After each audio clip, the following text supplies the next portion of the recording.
Okay, let's just play how this plays out.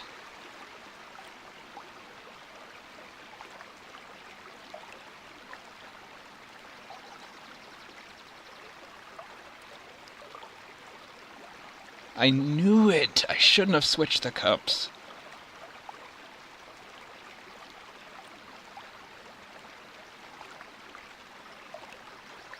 I'll kill you!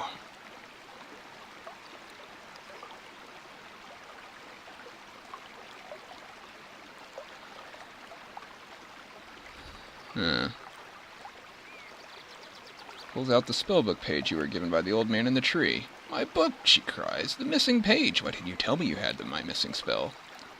A cup of liquid she pours into your half-open mouth while clucking and stroking your head. It's an antidote. You feel your body slowly unfreeze. Finally, she slaps you to bring you around.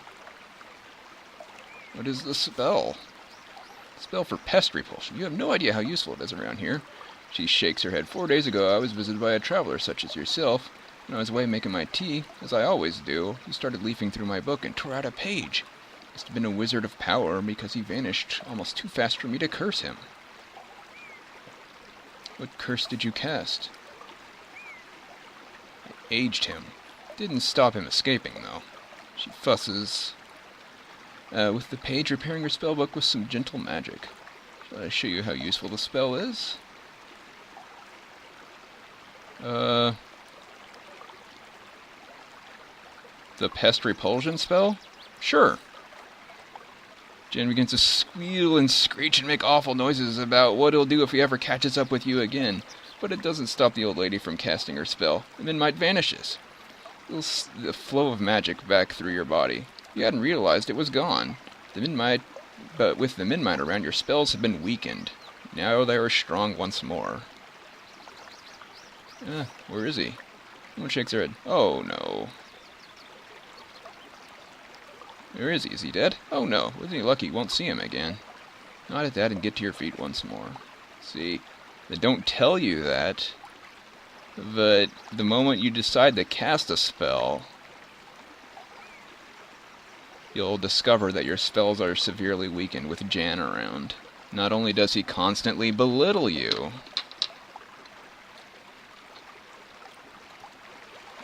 thank you, even though well, I guess I poisoned myself, really. Late in the afternoon, you pass over the brow of the next hill, and below you is the village of Torapani, slung from one side of the valley to the next, like a flood barrier. Let's observe it.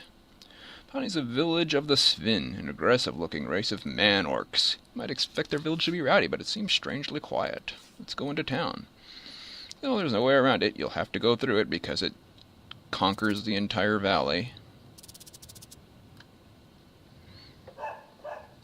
To the village, there's a definite air of depression hanging over the place. The Svins are going about their business slowly and miserably, and pay you no heed. You sit yourself down on a tree stump in the very center of the village and consider your options. Let's say hi. Sacred of Svins sitting outside of a low hut. You walk over to them and sit yourself down. They're discussing a friend apparently killed in the night by an assassin's curved blade. Is that why you're all afraid? Yes, we are afraid of nothing, retorts one Svin furiously. But no, much worse. The Svin bangs his head down on the table. But with Esh dead, who else will save Tia? Who was Esh? Our greatest, the Svin says as he bangs his chest with a fist and then coughs twice. Good Svin. Tia is the chief's daughter, says the other Svin. Esh was to save her. Now Esh is not alive. So Tia soon not alive. What happened to her? Goblins. They sacrifice. Sacrifice? He's unsure of the words, so mimes a genter with a stabbing, like a stabbing downwards knife blade. Yes, sacrifice to great cave demon. Trouble is, another says, our village die if chief line end. Tia is end. So if end ends, we end. All very sad. Very sad, they all agree. Who you? One asks suddenly, as if they were just thinking of it. He prods you in the chest. Warrior, sorcerer, traveler. Great traveler. I do my best. Best is good. Tifa, he signals to the others, who are quickly on their feet, big hefty arms swinging for you. We take the chief. You can resist. They have you and are hauling you bodily onto their shoulders. Where are you taking me? These give you no reply. When you reach a low hut at the edge of the village, you are set down carefully. Captured. The door is slammed and locked. A moment later it reopens and your possessions are thrown inside. Okay, let's eat. And try to sleep. So figuring that they will probably now wait until daylight, you put your head down to sleep. Dreams are filled with grasping hands and long dark nails scratching at your flesh. And however you toss and turn, you can't quite get them out of your mind. Well, I got a little stamina back anyway. Daybreak. You are still alone. An hour passes before you hear any noise outside. Then the door of the hut opens, and 5 Svins come in. They drag you roughly out across the street into another hut where an old man with gray hair sits, throwing outlandish, colorful lobes. My name Proceus. Chief. Slaps his chest twice. I apologize. Then he bows, brushing the dust off the floor with his sleeves. Okay, sure. Waves to a menial who brings you bread and milk. Let's eat up. 2 more stamina. Gratefully, you bolt down the meal. It does not seem to be poisoned, and it nourishes you. Well, I figured if they wanted to kill me, they would have already. Because they outnumber me, and they have no trouble hauling me around, apparently. Let's remove the chief squats down in a pool of cloth. I'd have need of you and your strength. Tell me? I shall. My daughter, my child, she's taken, offered to a terrible demon below. You want me to rescue her. Do not succeed, and you may choose your reward. Fail, and... He shrugs. Sure. I hope you will. He gestures to the other Svins who are still taking no chances, grab you by your arms, and haul you to your feet. A crack in the ground. Why they chose that path, nobody knows. Led along a short pathway through the forest to a crack in the ground. One Svin has brought a rope and another a basket, preparing to lower you down into the pit of the earth itself. Take the adventure. Wait until they are ready and step into the basket. The chief nods to you with respect. Watch the darkness, he declares as they start to lower you down. Hit the floor with a thud and peer into the darkness. Your eyes can make out nothing but a slight breeze suggests endless space in all directions. You are blind, helpless, and trapped. Something clatters to your feet from above. One of the Svins shouts something down to you. Feel around on the ground. Pick it up. It's a dry wood torch. Something else falls above your head. Tinderbox, calls the voice. Strikes you in the head. Ow. Let's light the torch. Below.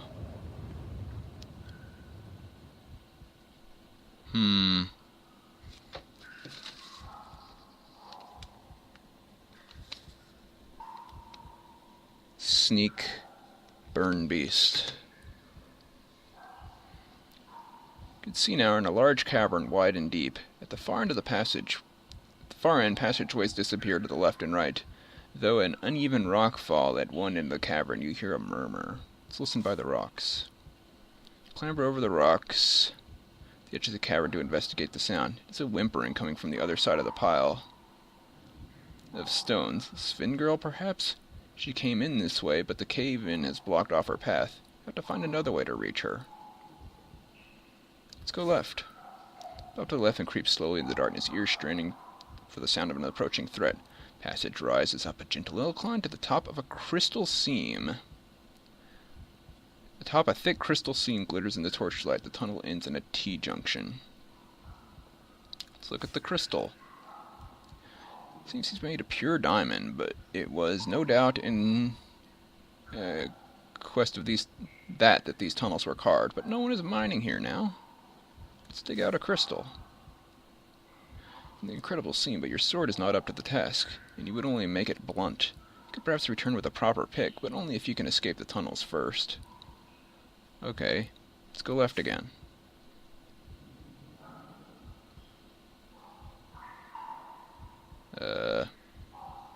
Look around. You're in a pit of snakes. Do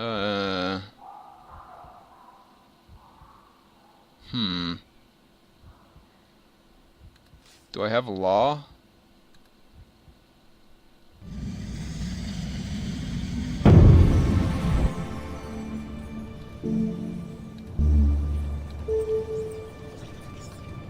That's expensive.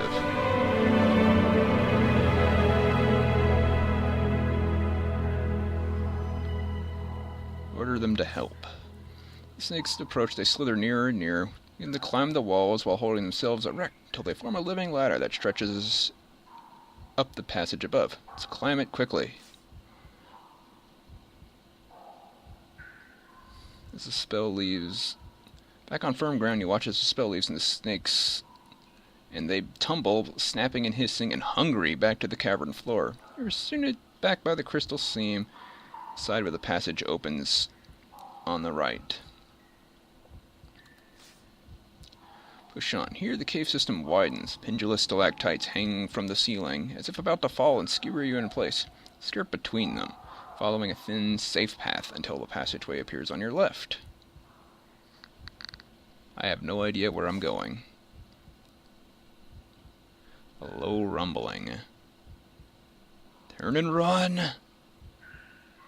Enormous boulder. Can I try something else? Find a gap to squeeze into. Oh, squashed. Crushed and ground into powder. That was a very spiteful boulder.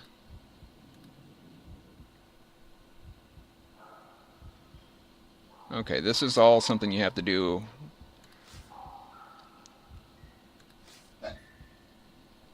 Okay. Let's go right instead.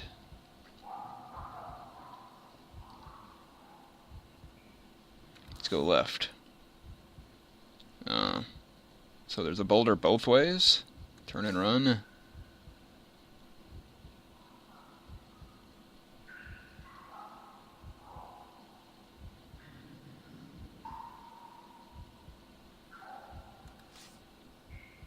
Wall, maybe?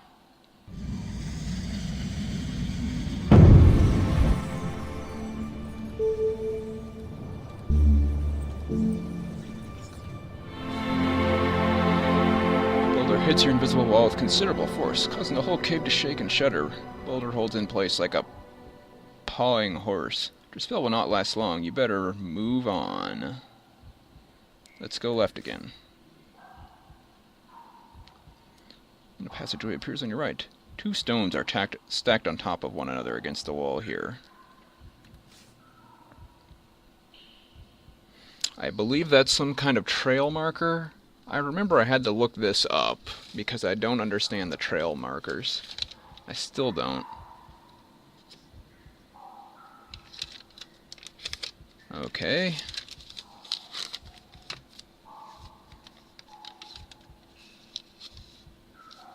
Alright, here's a blank page. Two stones. There's no real map for me to make, like in Grimrock, like 2 stones here. Okay, let's keep going. Carved by a river now long since dried away. Sense of which way is going except to keep going forward. Pair of stacked stones here too.